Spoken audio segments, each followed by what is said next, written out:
Falënderimet I përkasin vetëm Allahut të madhëruar, vetëm Allahun falenderojmë dhe vetëm prej Allahut ndihmë kërkojmë.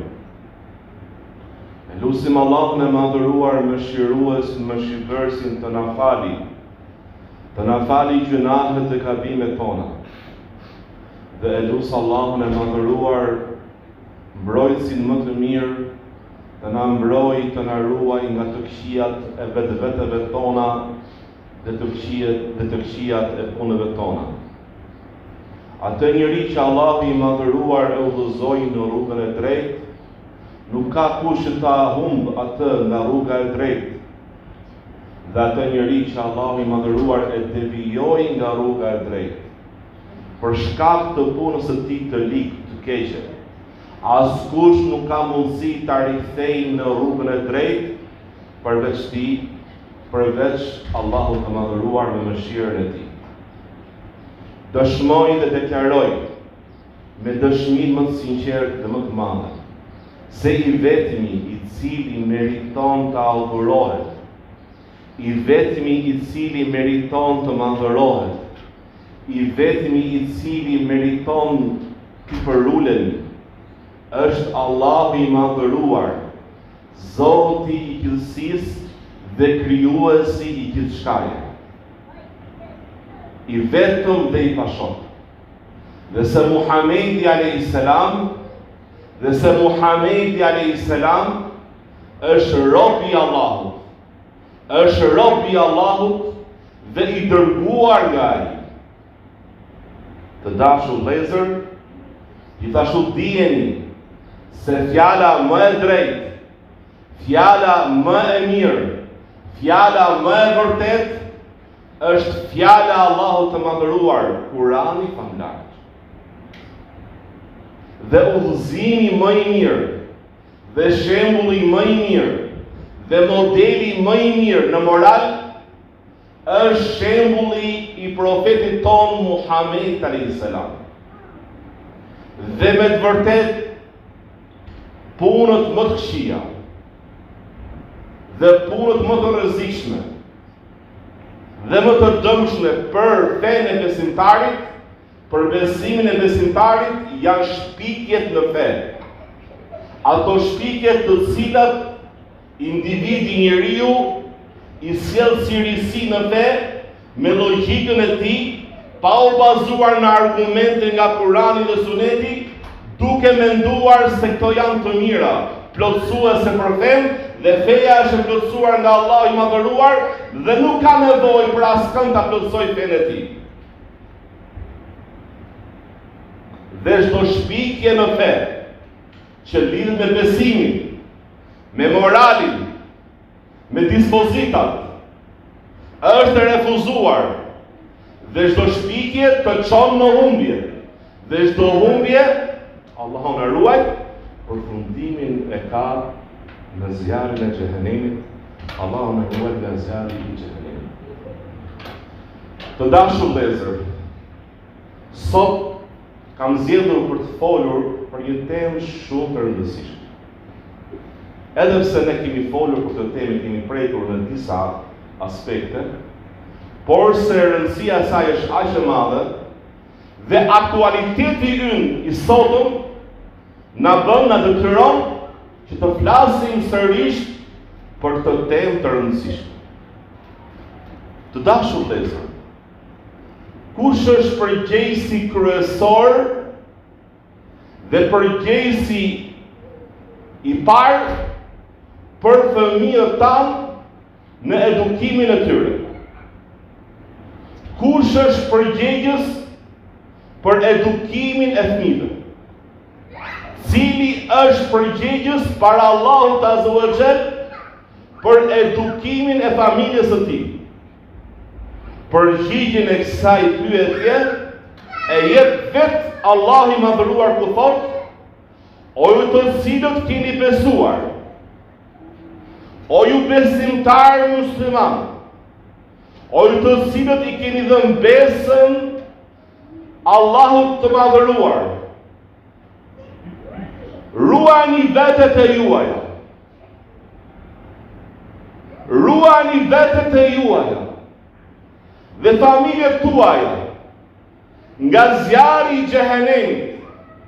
Ai zjarr që lënda e tij janë njerëzit e burët. Një thirrje e vështirshme nga Allahu i Madhëruar. Një porosi plot dëmshmëri. Plot dëmshuri nga Allahu i Madhëruar. I drejtohet krijesave të tij. I drejtohet besimtarëve dhe i thotë: o ju të cilët keni besuar, ruani vetët e juaja dhe familjet tuaja nga zjarri i xhehenemit, që lënda e atij zjarri janë njerëzit e burë. Thot profeti alayhis salam: çdo njeri prej jush është bari, dhe çdo bari do merret në llogari për kopen e tij, për atë që ka pasur në përgjithësinë e tij. Buri është bari dhe do pyetet tek Allahu i Madhëruar, do merret në llogari. Do merret në llogari, do pyetet për atë që ka pasur në përgjithësinë e tij, prej familjes. Dhe gruaja dhe nëna është bashortja gjithashtu. Është përgjegjëse, është baresh për atë që ka në përgjithësinë e saj, prej familjes së saj. Do pyetemi për fëmijët tanë. Thot profeti alayhis salam: çdo kujt që Allahu i ka besuar një amanet, çdo kujt që Allahu i ka besuar një amanet, një përgjegjësi, dhe ai e ka tradhtuar atë që Allahu i Madhëruar e ka dhënë si amanet, nuk do të arrijë t'i marrë erë xhenetit. Dhe është i privuar nga xheneti. Dhe i është bërë haram xheneti.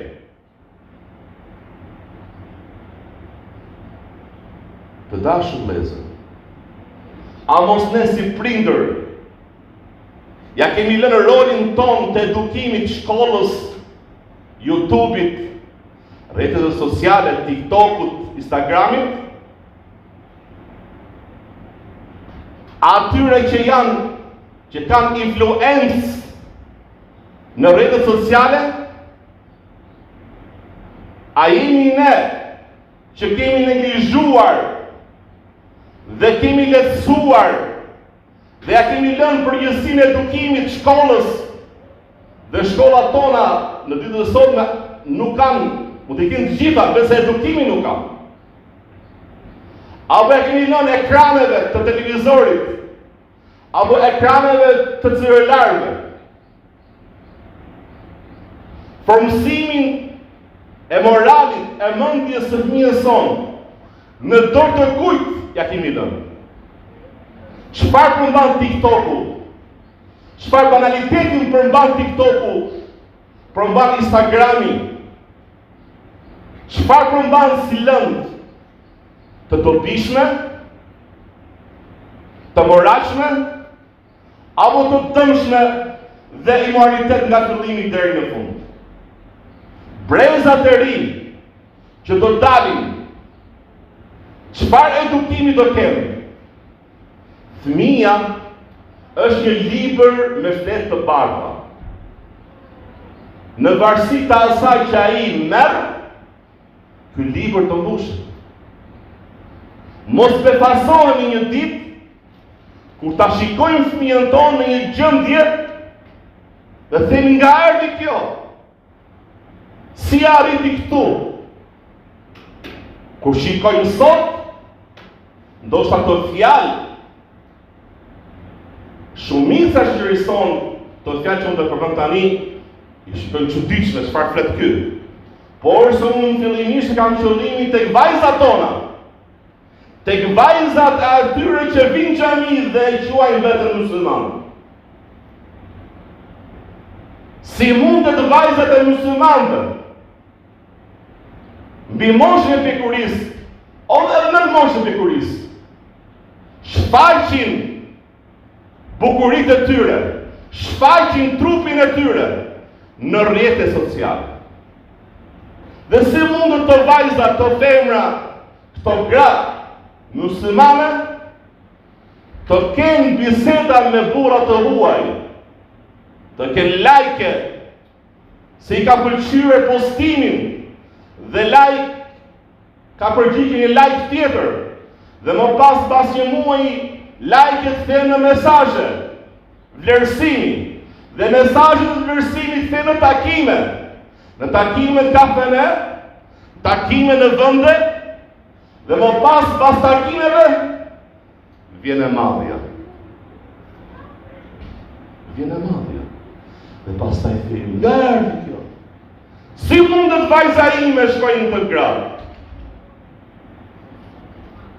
Jo vetëm kaq, por se rrjetet sociale janë për shkak edhe për ndarjen e bashkëshortëve. Pse ti ke hapur TikTok të unë jo? Mbyllet ti TikTok unë ta ndudhon, po të burri. Ose e kundër. Pse ke friends TikTok, grua? Pse ti ke friends të burr, të huaj? Pse ti i çove mesazh i bëre like tit dhe plas share? Dhe janë për shkak rrjetet sociale, bisedimet të tilla nga larg, që të përzierje ose veçim i një burri dhe një gruaje në formë virtuale është i njëjti gjykim nëse veçohet një burr dhe një grua në një dhomë, në një vend caktuar larg tjerëve. Thot profeti alayhis salam, nuk i lejohet gruas të veçohet me një burr të huaj, veçse nëse është përgjegjësi i saj, kujdestari i saj me të. Nëse veçohet një burr dhe një grua, i treti cili është shejtani i mallkuar. Nuk i lejohet gruas të udhtoj në një udhtim veçse me kujdestarin e saj. Oho, çfarë qëre? Çfarë kërkon? Tani në kohë tjera ka ndryshuar kohë. Është pa mundur. Atëherë nëse duam një fe, dalim që shpiket në fe. Duam një fe tjetër, hadithin ta rrëzojmë, të japim kuptimin që duam ne, që ne tim sa gjëra lehtësime. S'ka gjë grua le punojnë në vende ku ka përzierje. S'ka gjë, le shkoj gruaja ose vajza ose motra ime në vende ku ka përzierje dhe fitne. Por s'ka gjë, nëse vajza arrin moshën e kuris, ose të mbulohu, apo se dukoj me turpin dhe mbulesën dhe frikën para Allahut azza wa jall.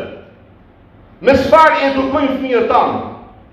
A mos kujdesja për fëmijën ka për qëllim ushqimin, shyrën e tyre dhe veshjen e tyre?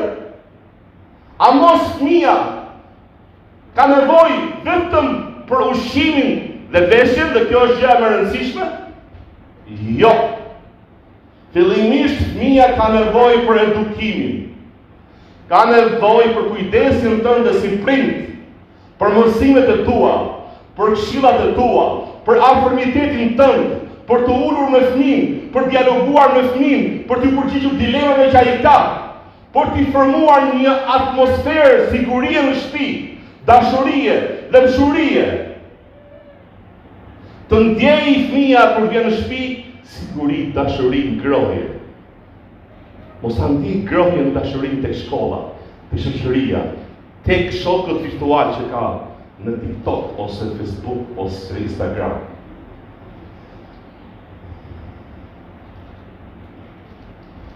Të dashur vëllezër, shkaqet e devijimit janë të shumta për rinin tonë. Problemi nuk është rinia vetëm, po është tek prindrit, është tek të mëdhenjtë, që neglizhojnë për vetët e tyre, neglizhojnë gjithashtu për familjen e tyre, të jenë një shembull i mirë në fe, në besim, në moral. Të kujdesen. Nuk është që shoqërohet vajza ime. Nuk është që shoqërohet djali im. Çfarë shokësh ka, çfarë shokësh ka? Kur del, kur hyn? Nëse pyet prindin sot, ku është fëmia? Ku është vajza? Ku është djali? Ku ti ka dalë? Thot vajza, nënës ose babai, a ka mundësi dalë në orën 9 darkës, pak kam një takim me shoqet e kafenera. Dil vajza ime. Me shoqet tjetër. Po, a të kafene ka brenda ças ka? Dita e parë shkoi mirë. Dita e dytë shkoi mirë. Hera e tretë shkoi mirë. Hera e pesë qëlloi hataja. Një djalë e ngacmoi vajzën. E shantazhon vajzën. Po nga erdhi? Nga neglizhenca. Nga lehtësimet që bën prindi në edukimin e fëmijës. Fëmia ditën e gjykimit, o të jetë kundra teje, dënim për ty, o të jetë shpërblim dhe mëshirë për teje. Për ty. E lusë Allahun e madhëruar, t'i udhëzoj familjet tona, fëmijët tanë në rrugën e drejtë, në rrugën e vërtetë, në rrugën e moralit dhe të fesë. Të dashur vëllezër, le të punojmë për të përjetshëm. Le të punojmë për atë që është më e mira, për atë që mbet, për jetën e vërtetë mbas vdekjes. Edhe të shumica e njerëzve e mohojnë dhe nuk e besojnë, ose nuk japin rëndësi. Të mos na mashtrojë kjo dynja e shkutër dhe mashtruese. E lusë Allahun gjithashtu, t'i udhëzoj fëmijët tanë në moralet e larta, në rrugën e drejtë, sepse shkaqjet e tundimit e devijimit janë shumë dhe të forta. Duhet besimtari të marrë shkaqjet e udhëzimit, shkaqjet e ruajtjes familjes, një familje besimtare e cila ndërtohet me besim dhe devotshmëri. Aqulu qawli hadha wa astaghfirullah li wa lakum lisa'il mu'minin fastaghfiruhu innahu huwal ghafurur rahim.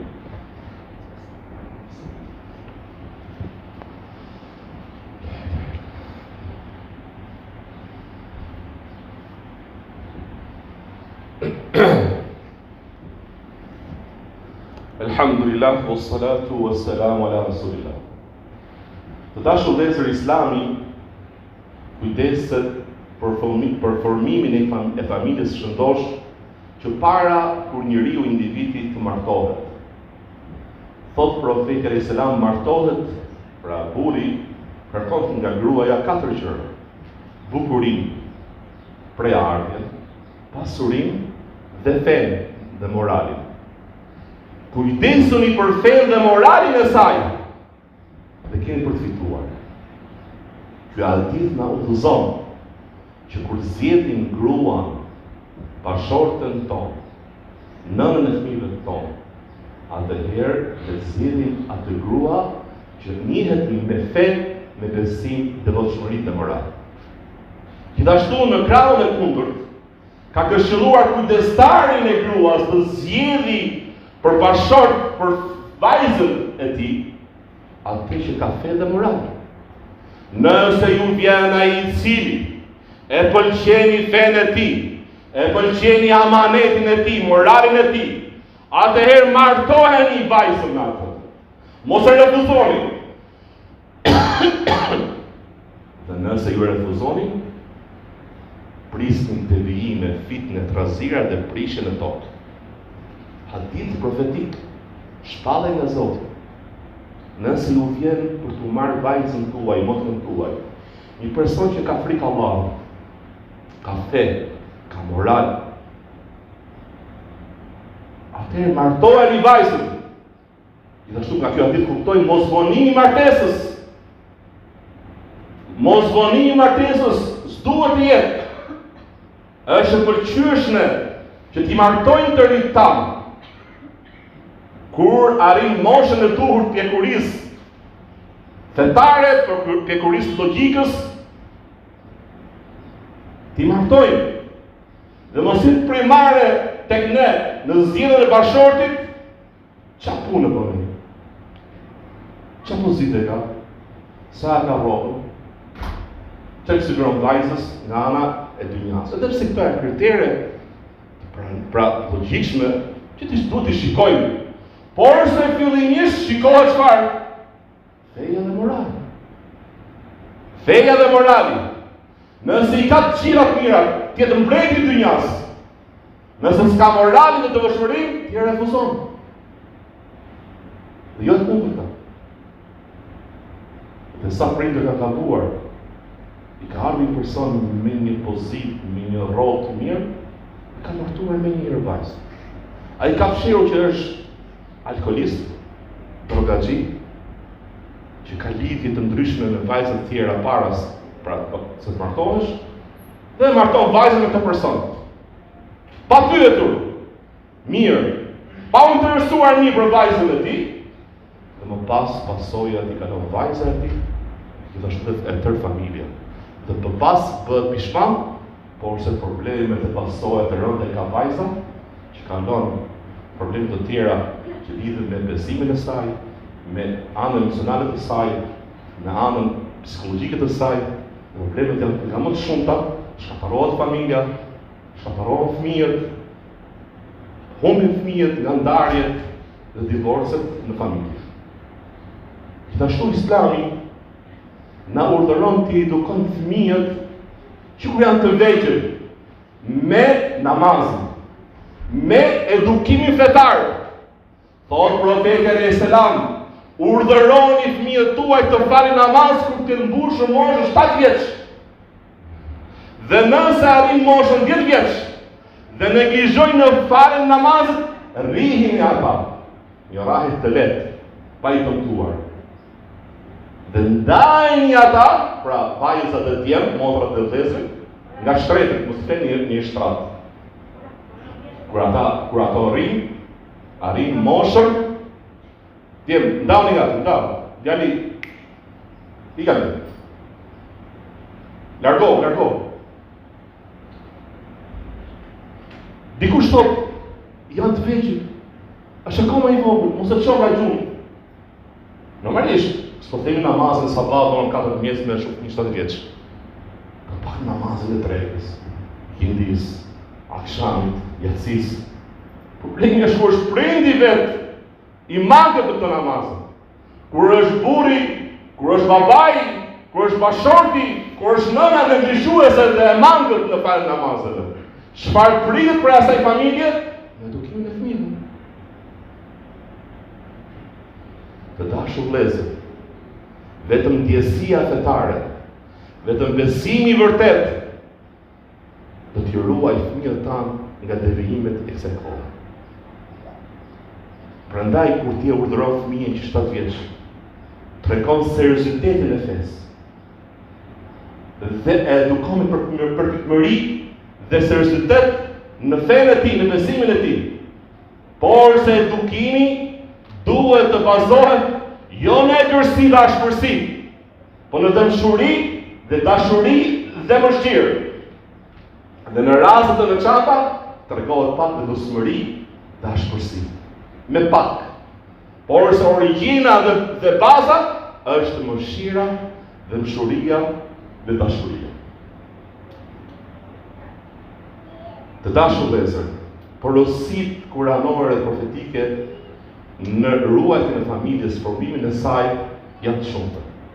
Islami e ndërton diçka duke filluar nga themi, nga origjina, nga baza.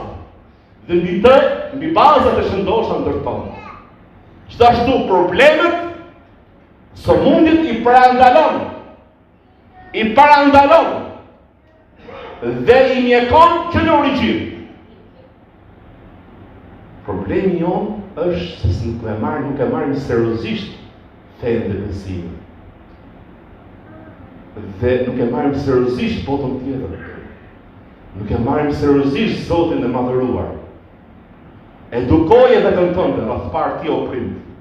Edukoje më pas të fëmijën tënd, familjen tënde, me madhërimin e Allahut, me dashurinë e Allahut azza wa jalla. Edukoje vetën tënde dhe fëmijën tënd, sa Allahu shikon në çdo çast, në çdo vend. Kije frikë Allahun kudo që t'jesh. Kije frikë Allahun kudo që t'jesh.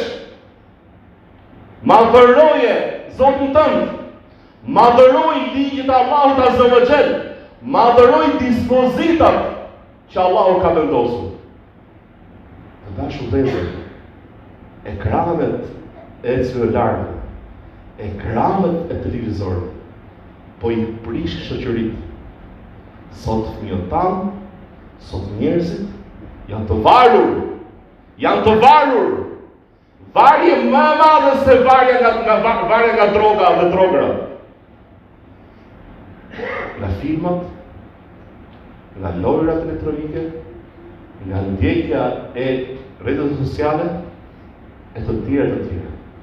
Dhe më pas përhapja e filme pornografik, që është bërë diçka normale, përhapje të tjerët, shpërndarja e këtyre filmave, dhe më pas kemi folur për të temë shkaqet dhe pasojat janë shumë të mëdha dhe shumë të rëndësishme. Të dashur vëllezër, prindi duhet të jetë i kujdesshëm. Ose për atyre që i mundsojnë fëmijës vajzës në dhomën e saj private, të saj, kompjuterin, celularin, internetin, kondicionerin, derën mbyllur, edhe ti ja ke mundsuar gjithë shkaqet të dhomës.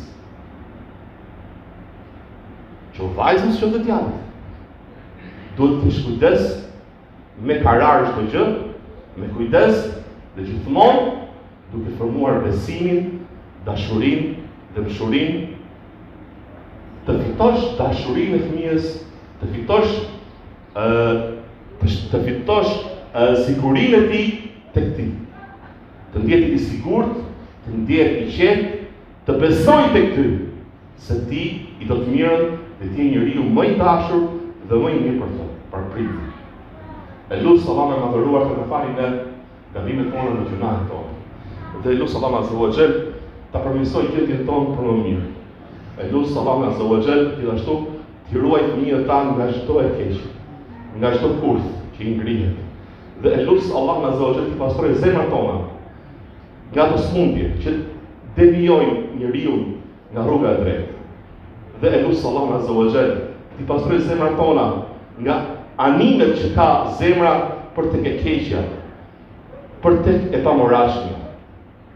Njeriu është dobët, gjithmonë kërkon të kthehet tek Zoti i tij.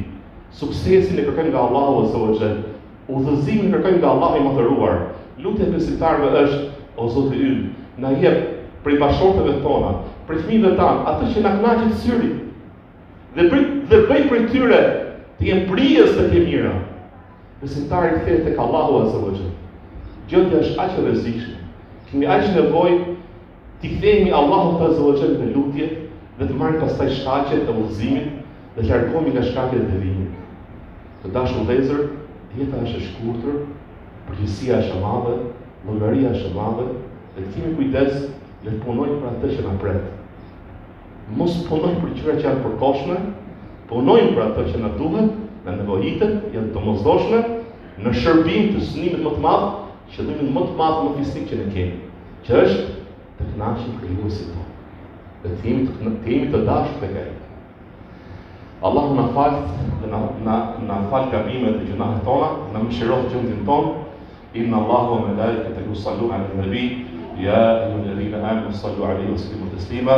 Allahumma salli ala Muhammadin wa ala ali Muhammad kama sallaita ala Ibrahima وعلى آل إبراهيم إنك حميد مجيد. اللهم بارك على محمد وعلى آل محمد كما باركت على إبراهيم وعلى آل إبراهيم إنك حميد مجيد. إن الله يأمر بالعدل والإحسان وإيتاء القربى وينهى عن الفحشاء والمنكر والبغي يعظكم لعلكم تذكرون. فأقم الصلاة.